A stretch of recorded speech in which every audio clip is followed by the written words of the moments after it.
Quand j'avais 22 ans, j'ai eu encore une fois un autre réveil, donc une autre grande claque, où je me suis retrouvé très, très, très bas dans ma vie, où je me suis retrouvé vraiment, désarçonné ou complètement perdu. Je ne comprenais plus ce qui m'arrivait en moi et ça a été pour moi une manière aussi de dire: «Fab, maintenant ça suffit.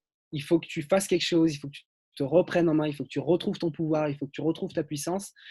Soit tu continues comme ça et tu meurs, ou tu vas en prison, ou tu fais des bêtises, ou tu fais des choses qui tu dégringoles, soit tu te réveilles, tu prends ton courage à 2 mains et tu vas vers le plus positif dans ta vie et tu mets des choses en place concrètes qui vont t'amener vers là où tu veux aller.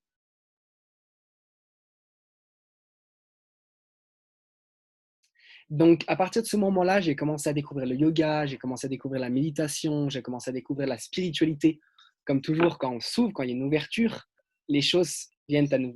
Et à partir de ce moment-là, j'ai voilà, tous les messages que j'ai reçus, les personnes que j'ai rencontrées, m'ont naturellement amené vers le chemin où je suis maintenant. Je parle principalement de sexualité masculine consciente, je parle beaucoup de yoga aussi parce que j'ai été, initié sur le chemin du yoga, tantra yoga, raja yoga.